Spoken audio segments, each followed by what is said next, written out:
Solid Families would like to thank Hoosier Ice House for being a proud sponsor of the Rock Solid Families podcast. In the heart of historic Lawrenceburg, Indiana, the Ice House is at the corner of Vine and High Streets. The historic building evokes a feeling of comfort with spacious indoor and outdoor dining, a large bar, and comfortable dining areas. Large enough to host parties, yet intimate enough to feel like your favorite neighborhood restaurant. So thank you again for the Hoosier Ice House for sponsoring the Rock Solid Families podcast.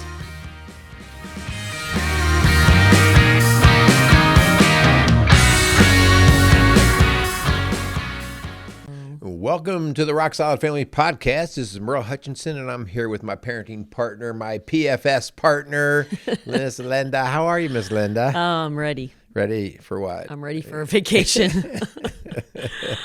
Well, it is spring break it's the start of spring break as we are recording this. So you might get your opportunity to have a little vacation. Yes, and my PFS is acting up again. We better explain to people it's not PMS, it's PFS. Oh my gosh, you coined this phrase, and I'm telling you, it is. You've been using it a lot. Spot on. Spot on. Parenting fatigue syndrome. Do any of you out there as parents suffer from parenting fatigue syndrome? It's kind of funny. We say it jokingly, but sometimes people wear us out, and in particular, the people we say we love wear us out, and our kids can wear us out. And again, it's nothing other than the need, that you're dealing with, the needs of the kids, the needs of the schedules, the moods and the attitudes and all these things. And you're on, I guess you're on stage all the time. Maybe that's not the right phrase, but you're on the go all the time. And if you're just listening, maybe you don't know our background, but we have 5 kiddos ranging ages 33. He's going to be 33 next week to 16. And so we have 2 left in the home. The other 3 are living independently. 2 of them are married with children. So, it has been. Do you think it doesn't help that we are getting old? Oh my gosh. Yeah. Well, because you babysat our grandkids was it a month or so ago? When the baby was born. Yeah, when the baby was born, and you were just there for like a couple of days, and you're like, I'm exhausted. It was good. It was really good, but you're right. But it's just the idea, you kind of have, your energy starts to wane off a little bit, and so now, we've got 5 kids in us, and it's like, and 6 grandkids. It's we're about ready for those youngest ones to leave the nest.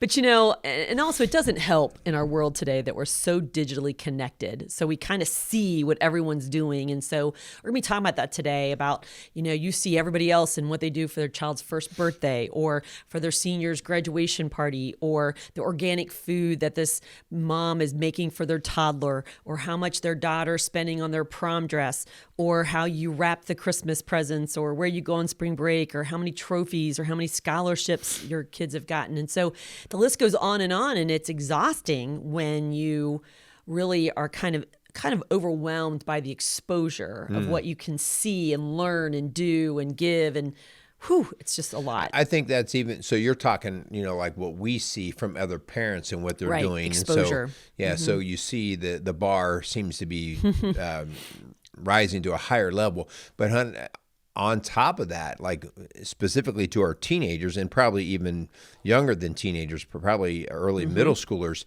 because of the digital age, our kids on a regular basis, they see stuff that comes across the computer or their phones, and they go, I want that. Yeah. I want that. I want that. So-and-so has that. I want that. Yeah. And so now, the whole comparison model, which we're going to talk about, is been set up on steroids compared to what it was at one time. It used to be you compared with your small group that you saw in the neighborhood or at school. Right.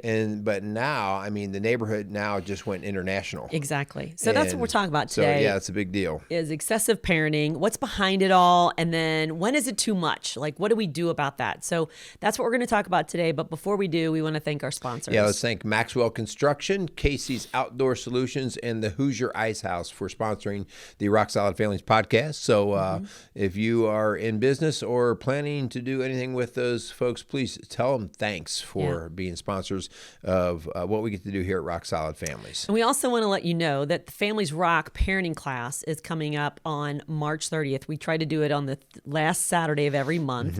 And so we will be at the Lawrenceburg Firehouse in Lawrenceburg, Indiana on March 30th from 8:30 to 12. All parents are welcome. And it's really a kind of unique class, hon, where it really is designed for that co-parenting situation, or maybe you're working with your ex or a grandparent, or maybe you and your spouse are still married, but you're not on the same page when it comes to the parenting. And maybe this show kind of reveals some of those differences that you have and your opinions on what you should do or shouldn't do. So we would love for you to come to our next class on March 30th, Saturday morning from 8:30 to 12 at the Lawrenceburg Firehouse. You can just show up. It is a $75 cost, but it's a 3-hour class. It's kind of like 3 coaching sessions of ours for the price of one. So we would love to have you. Yeah.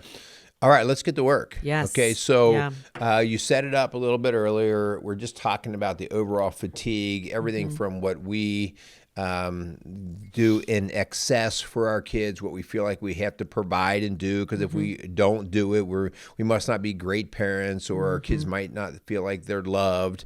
And then now that we've trained our kids to even buy into it more, that, you give them a little, they want more. And so now they even are requesting and desiring more. So let's start and talk about, what are some things that we can do as parents to first recognize, I'm falling into this and I'm feeling the fatigue of it, all right? Yeah. And then what can we do about it? So what's the first thing, hon, that we better be aware of? And so it was the one we just talked about, and that's the comparison trap. Let's face it, it looks so easy, so good, so much on the internet and social media, and everyone else is doing it. I just talked to a client just the other day as I was preparing for the show, and she said, our parents didn't have to compete with that. As parents or the kids, us as kids didn't see what was out there, didn't know all the options and what everyone else was doing for their birthday or for Christmas or vacation or spring break or all that stuff. And so parents today are swimming upstream in a culture that is all about immediate gratification and pleasing self. And that, as parents, is hard to fight against for our own flesh and then the flesh of our children and their desires. As we've said many times, we cannot blame our kids for this. We, as the parents, we are the ones who have set the stage, because we also desire this immediate gratification. So, before you get all upset with these kids of mine, you want to look in the mirror and go, this parent of me, what am I doing to advocate for something that's ultimately not being good to our home? Yeah. Keeping up with the Joneses is exhausting. Yeah. You play into it. It's not healthy for anybody. And even if you're neutral on it, you're actually playing into it. You actually have to take a stand against it. All right. If you're neutral, then it just means that the tide, as you talked about, you're naturally going to go into the tide and go with the stream. And so you actually have to make a stand and in your home and say, in our home, I understand what your friends are doing, but in our home, this is how we're going to roll. We did that with our daughter because she was a Pinterest girl. And so she had Pinterest her prom when she was in junior high. Like, she had dreams and ideas of what she wanted to do for her dances. Until she talked to us. Exactly. And then we had to put a stake in the ground and we had to say, babe, we love you, but there's a $200 limit. And you can spend it on the dress or dress and shoes, but what we're not going to do, the shoes, the makeup, the hair, the nails, the dress, all those things, because it just gets excessive. It's ridiculous. And so we had to put a stake in the ground. I don't care how much money your friend is spending on their dress, but we're doing a $200 limit. And if you want an $800 dress, then you'll have to save your money to do that. One of the cool things about that, hon, and we've seen it with our daughter mostly more than our boys, because she does like to look pretty and get those things. And we put the limit on her, and that girl's learned how to squeeze a buck. Yeah. You give her $200, you might have a semi-truck pull up in your Clayton's driveway. Closet has become her best friend. So it's actually taught her how to be more resourceful rather than just saying, well, get whatever you want, right? So it's actually a great skill to help teach them. Yeah. And let's move on. Let's talk about another way that we become excessive is the amount of control or controlling, or a word we hear, micromanaging everything it is about our kids. Hon, I'm going to have to point the finger at you. I'm going to have to point the finger at you. You know, you're dying hard to this one. You're dying hard. And it's, right. I think it's different, though, not to totally throw you under the bus. Us guys do not get, I'll speak in generalities, do not get as emotionally attached to our kids' feelings. And so, like, if the kids get in trouble, I really don't sweat it.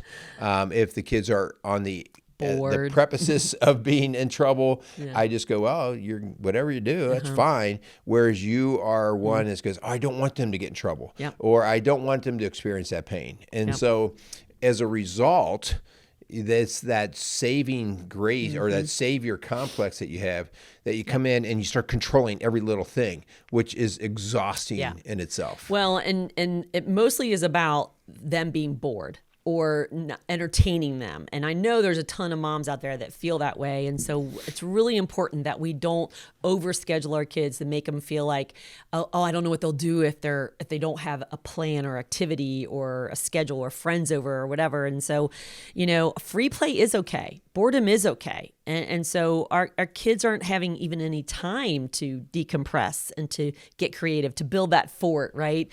To make that work, that puzzle, to create, you know, to draw, to read, whatever, because we're so over scheduling them. And I am guilty, I admit. Well, I mean, let's go down that road for a second. Why do you think, speak from a mom's heart, why don't you want them to be bored? Why do you feel like you have to entertain them? Why are you afraid that they would get hurt? Like, again, when I say hurt, I don't mean like, you know, hit by a car. I mean, what do you think that is about a mom's heart? That's a good question. I would love to hear other moms' comments on that, because I don't know where it comes from. Of maybe I don't want to be sad, or I worry about what they'll do. Maybe I don't know. But our daughter-in-law sent us a little picture. It was so cute. She took it from outside the window, but our grandkiddos were hanging out in the sandbox, and they had a turtle they were feeding, and they were sitting there, and they were just mesmerized by workmen that were literally repaving their road in front of them. And they just sat there. She's like, it entertained them for hours. But like, mom didn't go out there and play games or invite friends over or, you know, come up with planned activities. She just let them go out and play. Yeah. Right? Yeah. Well, you didn't really answer, and and that's I don't fine. know the answer. But I think it's connected, and I'm going to take a shot here, okay? And you can correct me if I'm wrong. I think it's connected to the next word. Yeah. And so the next thing we need to be concerned about or aware of is the fear, and in particular, the fear of failing, or us failing as parents. Yeah.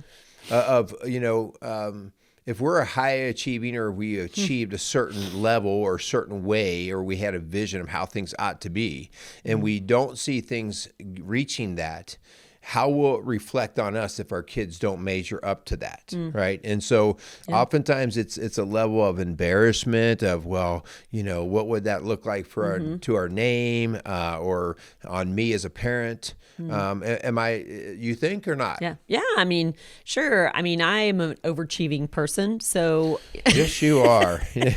So maybe there is that fear of failing as a parent, or not wanting them to fail as a child, you know? And so it is a driving force of some really poor parenting decisions. And hon, I'm so thankful for you that I'm not afraid of failing. No, that you balance me out, and that you will say, honey, back off, relax, let him fail, let him figure it out, you know? And you've done this since our oldest was a little kid. And so it seems to have worked so far. Well, it's a good balance. And I don't know, like, it is the balance, right? It is. It's not to say that one way is right or wrong. It's a matter of having it in balance, because remember, at the top of our show, we're talking about, we brought in this phrase, parenting fatigue syndrome, right? Like this excessiveness, it's over the top. And at the end of the day, it's exhausting, and it's exhausting and taking away from the things that really could matter more, right? Having a relationship with your kids, or allowing them to learn something from a failed experiment of some sort. So it takes away from things that are ultimately maybe a little bit more meaningful or purposeful in their life. So I would have said for sure that 20 years ago, but I do believe that I've come a long way, that my value and worth does not come from how my kids succeed or fail. And so I don't, because there's a ton of moms out there that feel like I'm not good enough, or if my child fails or does poor at school or gets in trouble, like that reflects on me as a person. And I don't feel that anymore. Yeah. But I do want them to see them succeed, right? And I want to help, but sometimes my help comes from my own insecurities and my own issues and fear, and it's not helping them by doing for them what they can do for themselves. So, I think of that story of I've told this before, the grandma whose grandchild wanted strawberry milk. And this grandma had come to me because her daughter, the mom of this child, was failing as a parent, and she was kind of like coming in trying to save the day, and she was trying to overcompensate for mom's poor parenting decisions. So she kind of was just giving to this grandchild, and this kid wanted strawberry milk. And the mom tried to pour some. No, I want it from the store. So she gets in a car. She goes to the store. She gets strawberry milk. She brings it and puts it to the 4-year-old's child. That's not what I want. He throws the strawberry milk at the grandma, and the grandma drives to another store to get the strawberry milk he likes. My butt would not have gone to 3 places to get that strawberry milk. I would have put him in timeout and said, no strawberry milk for you. I would have not left the house. Exactly. That's what I'm saying. We have water over in that Exactly. faucet I'm over saying there. if you don't like my strawberry syrup in that milk, then sorry. Yeah. But the excessiveness of trying to please or your own insecurities. I think, as you talk about that, I hear so many things rattle around in my head about because of the culture that we have fallen into. I've written an article on, and we did a show on guilty parenting, right? When your kid is either being raised by grandparents or being raised by a single mom or divorced parents.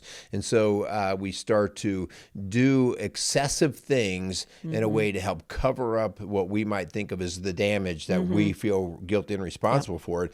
Obviously, what we'd want to say is, well, we need to minimize the damage, right? Minimize the divorces and all those things. But at the end of the day, bad things happen in life, and our job is not to make everything feel better and go away. Yeah. Our job is to give our kids the strength to cope and to deal with so that not everything, and we talked about this at lunch, not everything is trauma. Yeah. Not everything is traumatic. Yeah. Yes, there are things that are, but if I oversensitize my kid to everything, then literally not getting strawberry milk will ruin their entire day. Yeah. And now they are traumatically, in their mind, they're saying this was the worst day ever. Yeah. And we train them to be that way.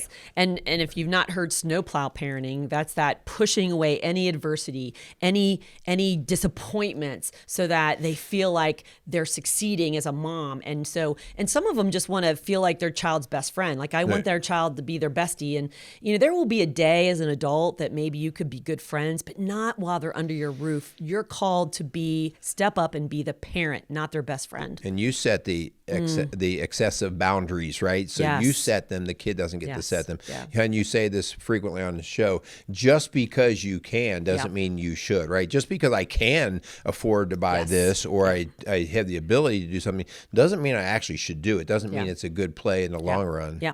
So here's where this is going, okay? If you just trend into, hey, that's you, but this is us, and we do this and that for our kids, and we love to give, and we love to spend, and love to do. And here's what we do. We set up our children for disappointment later in life, because guess what? Life isn't going to give them everything they want. Life isn't going to do everything they want them to do. And so while they're under your roof, you give them this really false understanding of life. Disappointments, getting what you want, what is within reason. And so as parents, we set up our kids something that cannot be sustained in life. And that's where we're seeing the employers struggling with employees who don't want to mop the floor because it's beneath them, or they're not willing to come in early because they want to sleep in. And so it's like, wow, we have not given them any opportunity to gain resilience and strength in the home. And that's because of this excessiveness we're doing and giving. Yeah. This brings me we could be here all day, couldn't we? Yeah, like there was a story when I was working in the schools, we had a super great teacher, but she was very sensitive to the needs of the kids, and she had a heart for the kids. But because her heart was so big, her emotions got out in front of her. She would do anything and everything to not let any kid have a bad experience or even a low grade. And so that would, I noticed a trend for over a couple of years that these kids were coming out of her room Straight A's. then yes, unbelievable grades. Okay. And where I noticed it was the next year. Yeah. Oh my gosh. Those teachers were like hitting a wall. Well, those teachers were breaking news to these kids. Guess what? You're not as good as, and you're not all that. So the kids were upset, but the parents were upset. What do you mean, my kid? So the parents had an expectation that their kid was off the chart, inflated, right? And so that was a hard talk with that teacher because I know her heart was absolutely right and good. Right. But it set the kids and the parents up for sometimes you need to be told that, you're not all bad, and that's okay. Yeah. That's okay. Yeah, so stop. Get off the hamster wheel. Your worth and value as a parent is not determined by how big your child's birthday party is or how many select teams they play on or saying yes to your child's every wish. A parent who constantly pushes a child for top achievement in academics and sports and extracurriculars has to be really careful, to check their heart and their motive at the door. Who is this for anyway? Right. I mean, I had a child who was doing gymnastics like 4 or 5 days a week, and she'd been doing that all through elementary school. And when she got into middle school, she didn't even want to do gymnastics. But she came to me in private and was just devastated because she thought it would devastate my parents. Right. And honestly, they pretty much said it would. We put all this money into this. Right, yeah. You're going to quit now. They were ticked. And so it's like, who is this for? Because your daughter doesn't even enjoy it anymore. And that's where we got to really check the excessiveness and why. Yeah. Okay, let's move on. Yeah. Okay, so the next idea here is we let go of our kids. We let go slowly. Okay, in other words, we give them some leash, right, to go out and to run. Because at the end of the day, we're trying to allow them to be successful adults, right? And so the idea that we are raising them to fly out of the nest. So I had a conversation just the other day about, this younger kid, and the idea was, I hope they're in my house forever. I just can't imagine them leaving.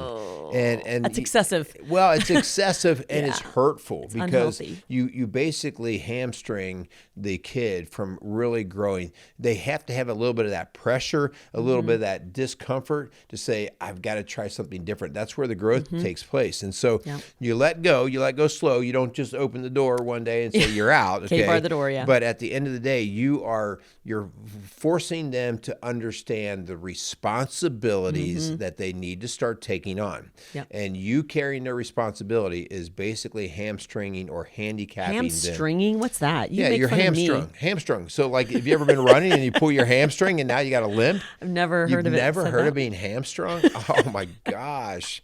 You've never run. Oh gosh. Anyway, but we want to raise healthy, successful adults. And so we have to kind of think long term. And with freedom comes responsibility. We say this in our home all the time. Our kids are sick of hearing it. But maybe you're a parent of a teenager like us where they're the ones digitally connecting, looking at all the things that their classmates are doing or getting. And so that's where the PFS is coming from. Because honestly, I feel like we're just getting pushed and almost bullied into, we need this, we got this, we deserve this. And it's so excessive. And the classmates driving the new Tesla or the friend who is buying the $800 prom dress, and that doesn't include the shoes, the hair, the makeup, the nails, and it goes on. And I know they're envious and I know they want those things, but that's normal, right? Like you said, it's a kid. Right. And by the way, the kid who's driving the Tesla, I shouldn't be mad or angry at that kid, right? No. Like, I mean, they're going to learn what they're going to learn because life is going to do that. Now, whether, hopefully helping my kid early on by allowing them to experience a little bit of that friction and turmoil so that they get the strength to handle it earlier rather than later. So we're trying to give tools so they can endure better later. So the kid who's driving the Tesla to school, I'm neutral on that because I'm like, well, I know life.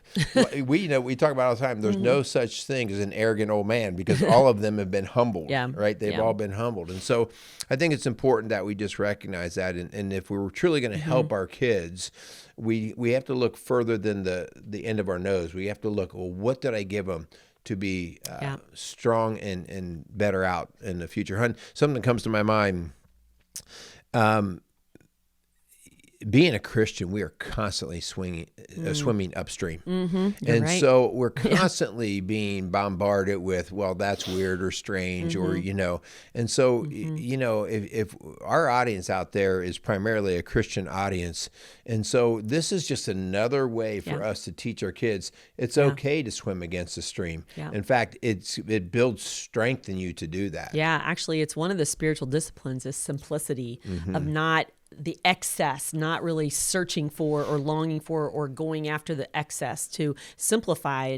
And I've read an author that was reading or wrote about, how she picked 7 things and just focus on that. So, we've seen these power plays, by the way, with divorced parents where we're trying to get that control, or we're trying to be their best friend. And so we're the ones buying the car or the phone to try to one up the parent. That's not healthy. And long term, that doesn't play off well, or to be a cool dad, to let them drink in your home when they're still in high school, or giving that child a brand new Tesla or whatever. It doesn't play out long term. Play it out to see what this looks like in the long term, or the elementary child that still sleeps in your bed because you're insecure, because you're needing them, or you're having struggles with your marriage.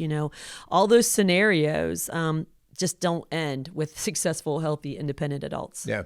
So the final real question here is, when does it stop? Like, when do you stop providing in all these ways, and especially like the excess? Like, who's going to define excessive? Okay, and so the idea here is, and this goes throughout entire life, right? My dad's in a nursing home right now, right? And even the rule in the nursing home is, you don't do stuff for the clients or the patients. You don't do stuff for them if they're capable of doing it on their own. Yeah. And the reason is because as soon as you start doing it, you basically are going to stop them from doing it. The muscle's going to go weak, and so even all through life, there's one thing to do a favor, an occasional favor to help somebody out. But when you are starting to do things that your kid is capable of, then that is your time. That's your sign where you go, oh, I probably need to stop this. Yeah. Okay. And that goes for my kid is capable of making enough money to buy a sufficient car to drive. Yep. They're capable of doing that. Yep. So that means I do not need to throw $10,000 down towards a car. Make their payments, make their appointments, make decisions for them. We're crippling our kids. And honestly, hon, it's creating this anxiety and insecurity and this real anxiousness of like, I don't think I could do it on my own. We have to build resilience and confidence that, yes, you can do it. We believe in you. We believe you can go get a job. We believe you can make that payment. We believe that you can do that on your own. And so we got to think long term. And what we're doing now, how it plays out. An interesting thing, we live in a somewhat rural area, although it's I would say quickly turning suburban. But I would say when I taught at our area school here, it was probably 50-50, rural, meaning farm kids. And the thing I loved about the farm kids is they were so resourceful, so resilient. They were so resilient, but because they might have to get up early to go feed animals, right? And they just had to get the job done, right? And so those kids, they were driving tractors when they were 12 years old. They were paying bills because maybe they wanted to go buy, something for 4-H or whatever. And I think back, those parents, those kids were full of mud. They were working, they were sweating, but those kids have a backbone of integrity and strength and endurance and work ethic. Isn't that what I want my kids to have, right? Absolutely. And so because they were out there just doing the work, taking care of the stuff. So as we wrap up, we want to leave you with 2 challenges. The first one is to think through the things you do for your children, as Merle said, and the stuff you give them. Could they do it for themselves? What's really behind what you're doing? Is it your own insecurities? Is it your own control issues? Are you fearful or anxious about being a bad parent or what people people will think. So really think through, why am I doing and giving to them? Is it excessive? Is it necessary? And why am I doing it? And then the number 2 is lasting joy and peace is better than a temporary happiness. And so that whole idea, if your kids only have the ability, we know this like with kids before they can tell time, they can only know what's happening right now. Okay. And so they're seeking happiness right now. And once they learn to tell time, they can really still only see out just a few hours and maybe days. Okay. And so joy comes from the pathway that they see themselves on. Like, this is leading me to something good. All right. And so we training our kids to seek out a contentment and a joy because of the path that they're on versus the step-by-step immediate walk that they're on. Yeah. So again, there's so much we could talk about. We could be here for hours. I mean, don't get us on a soapbox, because that's talking about fatigue syndrome. Exactly. Woo.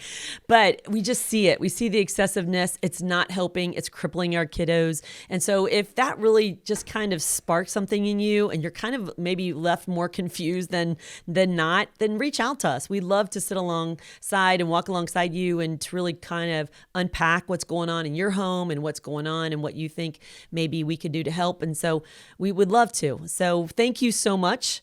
Anything else you got going on, huh? We better thank our sponsors. Oh, Thanks, Maxwell Construction, Casey's Outdoor Solutions, and Hoosier Ice House. So thank you again to our sponsors. Also, we want to thank all of you out there who are sharing shows. We hear that a lot now. Hey, I heard your show. I shared it with a friend of ours who's going through that same situation. That's really what this is all about. This is just a resource of just to make people think. So share our shows.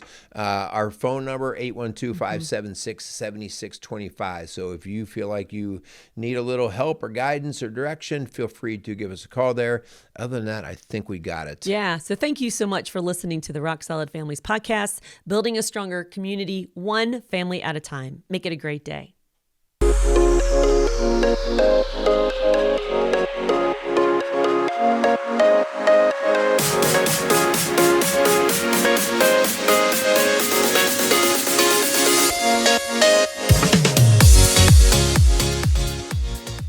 Rock Solid Families wants to thank Maxwell Construction for sponsoring the Rock Solid Families podcast.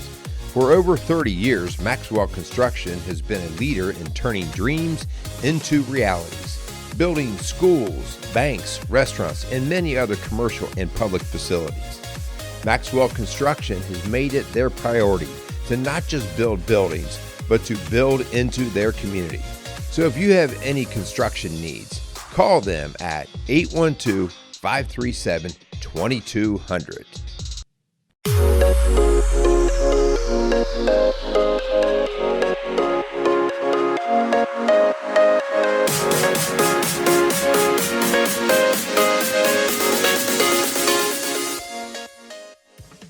Rock Solid Families wants to thank Casey's Outdoor Solutions for sponsoring the Rock Solid Families podcast. Casey's has grown to be one of the largest and most unique garden centers and gift shops in the Cincinnati tri-state area. Whether you are looking to take on that next landscape project or simply add a little home decor to your house, Casey's has you covered. Located at 21481 State Line Road, Lawrenceburg, Indiana. Call them today at 812-537-3800. Let Casey's help you add beauty to your home.